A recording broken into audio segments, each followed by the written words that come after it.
Hello, and welcome back to week 3 of How is the Chicago Real Estate Market? Short story. Demand outpaces new listings, which is a complete inverse of what happened last week.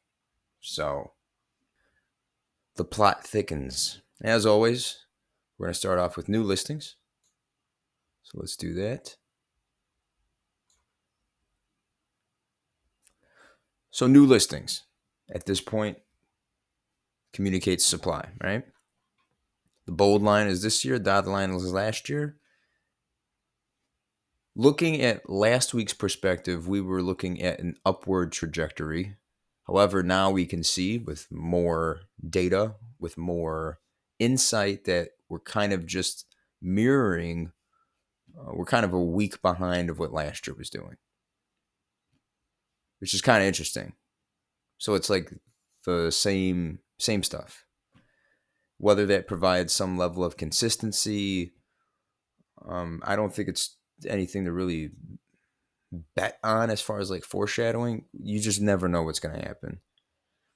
However, it does look like as the weeks start to add up that we are just going to mirror a lot of what happened in 2024. But stay tuned. We'll find out more. So this is supply. So this is how much supply entered in the real estate market in Chicago for detached and for condos. All right.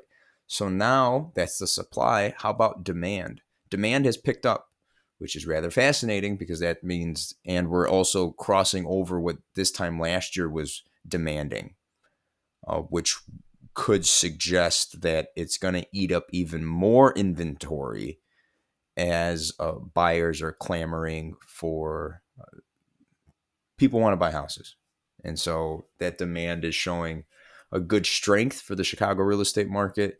But also, too, then there's the other side of the coin of the question of, well, if there is this demand, and please know that these under contracts are only the buyers that received an acceptance. So for every one of them, I don't know how many of these offers that were accepted, how many of them were multiple offers or whatever the case may be.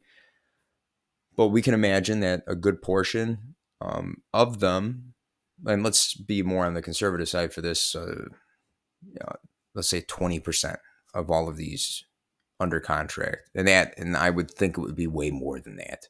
But let's just, on caution of error, though, Matthew, what are you getting at? There are buyers that are heartbroken. I can't afford this. Wow, I didn't realize I couldn't afford this. And so they're on the outside looking in, wondering why.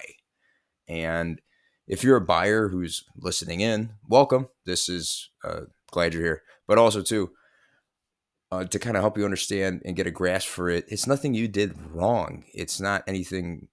You're not the problem. There's no inventory.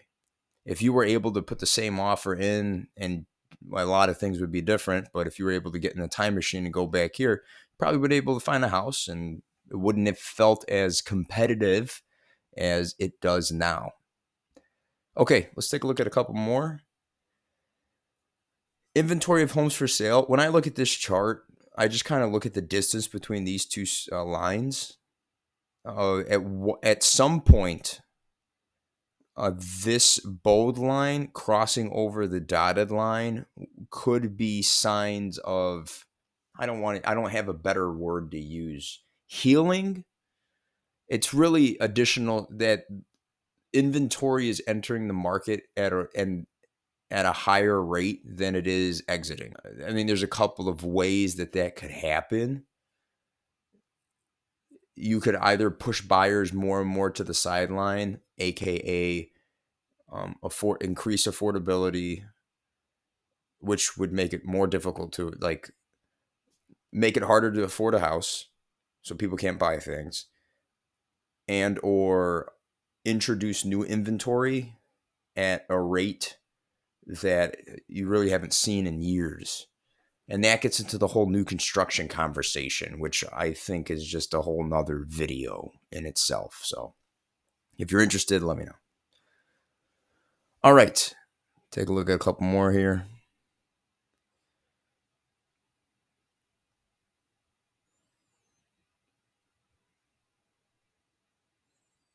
Month supply of inventory. Actually, that's it. I'm not going to look at it anymore. My name is Matthew. If you want to look at things that are more local to you, underneath more on my website, you can find local market stats. And this is here as a resource for you to get more information that is relevant to you and your needs. If you want to go even further or learn about what it looks like to work with me, feel free to reach out to me, 773-619-2110. Email here. My name is Matthew. I'll see you on the next one.